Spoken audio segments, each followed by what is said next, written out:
할렐루야.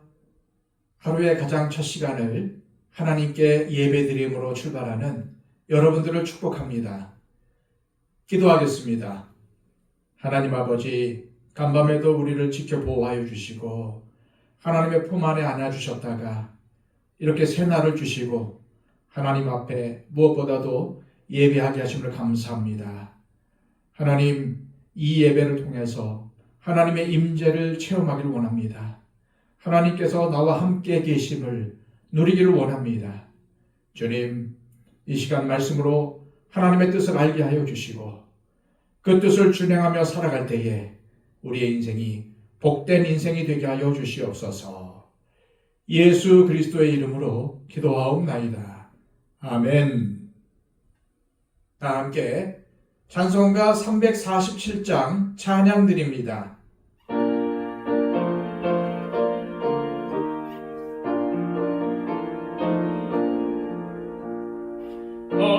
허락하신 새 땅에 들어가려면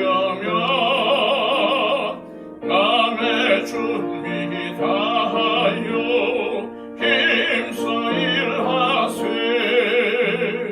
여호수아 본받아 앞으로 가세. 우리 거할 초소리 주님 품일세. 시험 환난 당해도 낙심 말고서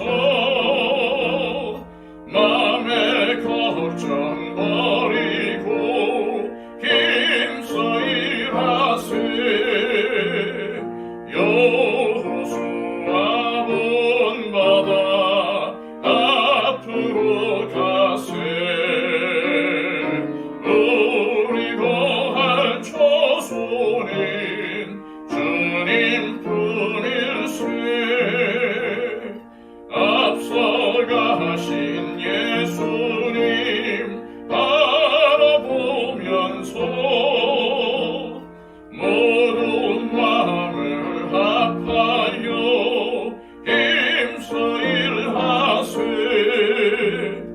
여호수아 본받아 앞으로 가세. 우리 거할 초소는 주님 품일세. 일할 곳이 아직도 많이 있으니 담대하게 나가서 힘써 일하세. 여호수아 본받아 앞으로 가세. 우리 거할 초소는 주님 품일세. 이 시간 우리에게 주시는 하나님의 귀한 말씀은 신약성경 요한계시록 12장 1절에서 12절까지의 말씀입니다. 신약성경 410쪽입니다. 하늘에 큰 이적이 보이니 해를 옷 입은 한 여자가 있는데 그 발 아래에는 달이 있고 그 머리에는 12별의 관을 썼더라. 이 여자가 아이를 베어 해산하게 되매 아파서 애를 쓰며 부르짖더라. 하늘에 또 다른 이적이 보이니 보라, 한 큰 붉은 용이 있어 머리가 7이요 뿔이 10이라. 그 여러 머리에 7 왕관이 있는데 그 꼬리가 하늘의 별 3분의 1을 끌어다가 땅에 던지더라. 용이 해산하려는 여자 앞에서 그가 해산하면 그 아이를 삼키고자 하더니 여자가 아들을 낳으니 이는 장차 철장으로 만국을 다스릴 남자라. 그 아이를 하나님 앞과 그 보좌 앞으로 올려가더라. 그 여자가 광야로 도망하며 거기서 1260일 동안 그를 양육하기 위하여 하나님께서 예비하신 곳이 있더라. 하늘에 전쟁이 있으니 미가엘과 그의 사자들이 용과 더불어 싸울새 용과 그의 사자들도 싸우나 이기지 못하여 다시 하늘에서 그들이 있을 곳을 얻지 못한지라. 큰 용이 내쫓기니 옛뱀 곧 마귀라고도 하고 사탄이라고도 하며 온 천하를 꿰는 자라. 그가 땅으로 내쫓기니 그의 사자들도 그와 함께 내쫓기니라.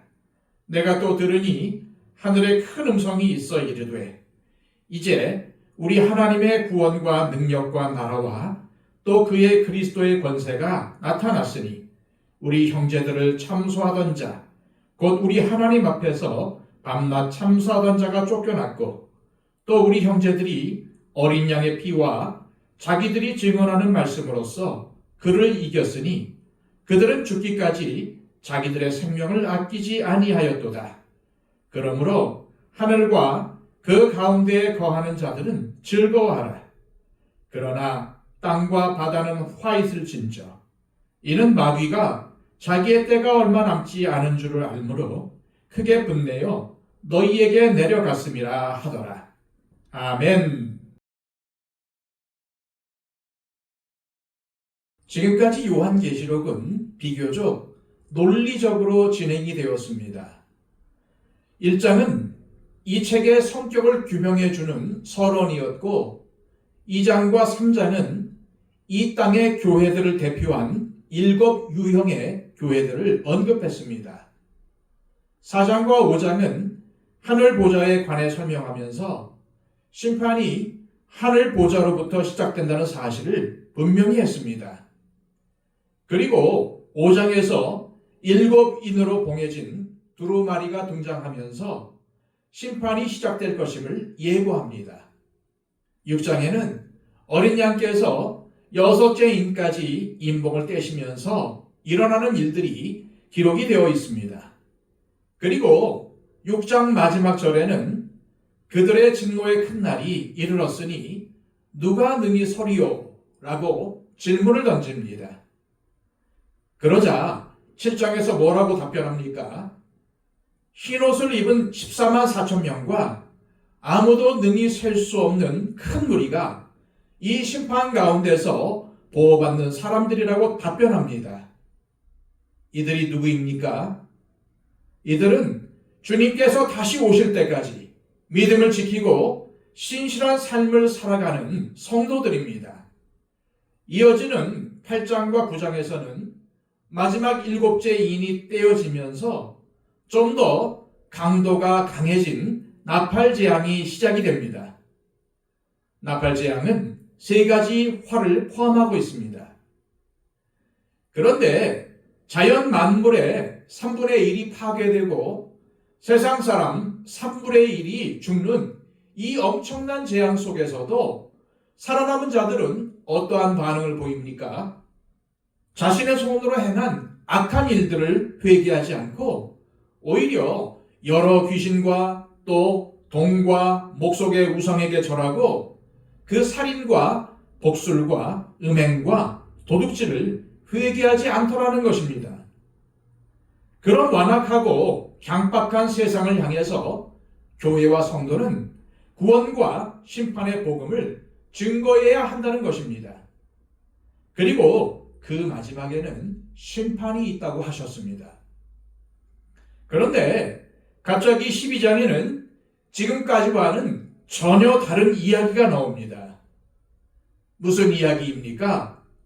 교회를 괴롭히는 마귀의 출처와 정체에 관한 이야기입니다. 우선 오늘 본문은 마귀의 출처를 하늘에서 일어난 전쟁에서 찾습니다. 7절로 9절까지의 말씀입니다. 하늘에 전쟁이 있으니 미가엘과 그의 사자들이 용과 더불어 싸울새 용과 그의 사자들도 싸우나 이기지 못하여 다시 하늘에서 그들이 있을 곳을 얻지 못한지라. 큰 용이 내쫓기니 옛뱀 곧 마귀라고도 하고 사탄이라고도 하며 온 천하를 꿰는 자라. 그가 땅으로 내쫓기니 그의 사자들도 그와 함께 내쫓기니라. 사탄 곧 마귀는 아담과 하와가 범죄하기 이전에 타락했습니다. 그래서 아담과 하와를 유혹할 수 있었던 겁니다.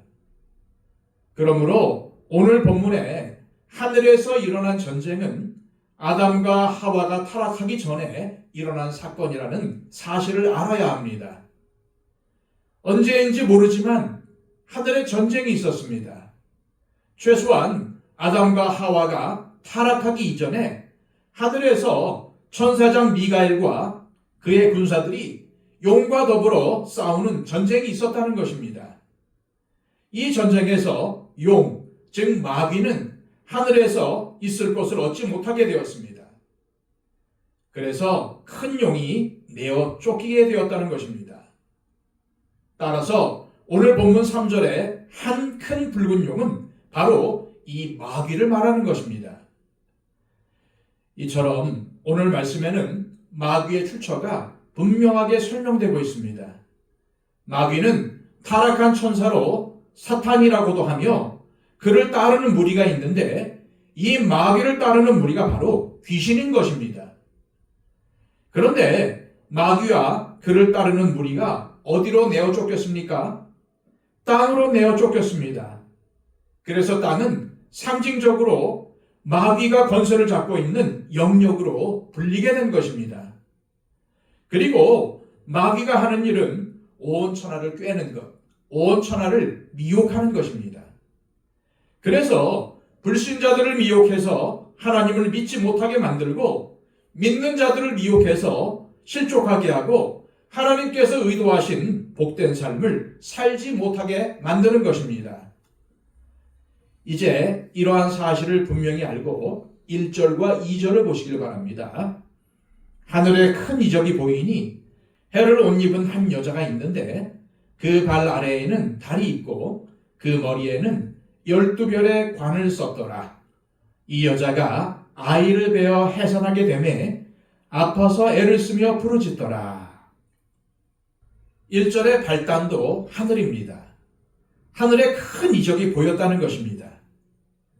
그런데 이 이적 뒤에는 해를 옷 입은 한 여자가 등장하는데 이 여자의 발 아래에는 달이 있고 머리에는 12별의 관을 썼다고 했습니다. 계속해서 3절 4절입니다. 하늘에 또 다른 이적이 보이니 보라 한 큰 붉은 용이 있어 머리가 7이요 뿔이 10이라. 그 여러 머리에 7 왕관이 있는데 그 꼬리가 하늘의 별 3분의 1을 끌어다가 땅에 던지더라. 용이 해산하려는 여자 앞에서 그가 해산하면 그 아이를 삼키고자 하더니. 이번에도 하늘에서 이적이 보이는데 한 큰 붉은 용이 해산하려는 여자 앞에서 그 아이가 태어나면은 삼키려고 기다리고 있습니다. 그렇다면은 여자와 용은 적대적인 관계라는 사실을 알 수 있습니다. 그런데 5절에 보면은 여자가 아들을 낳았다고 말씀하면서 그 아들에 대한 소개가 나옵니다. 여기서 여자는 교회를 가리키는 것입니다. 그런데 이 여자가 낳은 아들이 장차 철장으로 만국을 다스릴 남자라는 것입니다. 그런데 그 아이를 하나님 앞과 그 보좌 앞으로 올려가더라 라고 합니다. 철장으로 만국을 다스릴 남자가 누구입니까? 바로 예수 그리스도를 가리키는 것입니다. 그렇다면 예수 그리스도를 낳은 교회는 어떤 교회입니까? 우선 교회가 예수 그리스도를 낳는다는 것은 말이 안 됩니다. 오히려 그리스도께서 교회의 머리가 되시고 교회를 이 땅에 세우셨다고 말하는 것이 맞습니다. 그러므로 여기서 아이를 잉태한 여인은 구약의 교회를 상징하는 것입니다. 물론 구약의 교회가 그리스도를 낳은 것은 아니지만 그리스도에 대한 예언들이 구약의 말씀들에 가득하기 때문입니다. 그리고 해를 옷 입고 달이 그 발 아래에 있다는 것, 그리고 12별의 면류관은 주님으로부터 받은 교회의 영광을 상징합니다. 또한 12별이라는 것은 12지파를 의미하며 이는 구약의 교회를 암시한 것입니다. 그런데 이 아이가 하나님 앞과 그 보좌 앞으로 올라간다는 것은, 그런데 그 아이가 하나님 앞과 그 보좌 앞으로 올려간다는 것은 마귀를 대항하여 싸우는 교회가 절대 패할 수 없다는 것을 의미합니다. 예수 그리스도께서는 이미 하늘 보좌로 올라가셨습니다. 영광을 얻으시고 승리하신 것입니다. 그러나 이 땅의 교회는 아직도 치열한 영적 전쟁을 치러야 합니다. 6절엔 그 여자가 광야로 도망하여 1260일 동안 그를 양육하기 위하여 하나님이 예비하신 곳에 있었다고 합니다. 이 여자는 교회를 의미한다고 했습니다. 그렇다면 광야는 어떤 의미일까요? 이스라엘 백성들은 40년 동안 광야에서 훈련받았습니다. 예수님도 40일을 금식하신 후에 광야에서 마귀에게 시험을 받으셨지요. 또한 세례 요한도, 바울 사도도 광야에서 훈련을 받으셨습니다. 그래서 광야는 늘 훈련의 장소입니다. 그런데 이 여자가 아이를 낳았다는 것에 주목해야 합니다. 그렇다면 이 교회는 구약의 교회입니까? 신약의 교회입니까? 예수 그리스도가 출생했다면 신약인 것입니다. 따라서 6절의 상황은 신약 교회의 상황이 되는 것입니다. 그리고 1260일은 거룩한 성 예루살렘이 짓밟힘을 당하는 기간이고, 두 증인이 증인의 사역을 감당하는 기간이며, 짐승이 세상을 통치하는 기간입니다. 그런데 교회는 광야에서 42달, 즉 1260일 동안 하나님의 보호 가운데 양육되고 훈련을 받게 되는 것입니다. 그런데 이런 교회를 괴롭히고 어지럽게 하는 존재가 누구라는 것입니까? 바로 마귀라는 것입니다. 마귀와 그를 따르는 자들이 교회를 어렵게 만들고 유혹하여 넘어지게 만든다는 것입니다. 그래서 우리는 마귀를 대적하라는 성경의 말씀대로 마귀를 대적할 때 미혹에 넘어가지 않을 것입니다. 그런데 마귀는 늘 광명의 천사처럼 좋은 것으로, 가지고 싶은 것으로 우리를 미혹한다는 사실을 늘 잊지 말아야 합니다. 이 시간 하나님 아버지, 주님께서 마귀와 세상의 유혹으로부터 우리를 지켜주심을 믿습니다. 늘 우리를 미혹하여 삼키려고 우는 사자처럼 우리를 노려보고 있는 마귀에 대해 늘 깨어 대적하게 하시고, 마귀에 대적하는 것은 우리가 늘 그리스도 안에 거하며 말씀을 가까이하여 주님의 음성을 늘 듣고 기도로 주님과 교제하며 주님의 몸인 교회를 섬기며 함께 성도된 형제자매들과 사랑하는 삶을 사는 것임을 깨닫고 주님께서 기뻐하시는 이러한 삶을 살게 하옵소서 기도하시기를 바랍니다. 111 기도를 통해서 우리 주변에 우리의 기도가 필요한 많은 분들을 위해 중보해 주시기를 바랍니다. 다 함께 기도하겠습니다.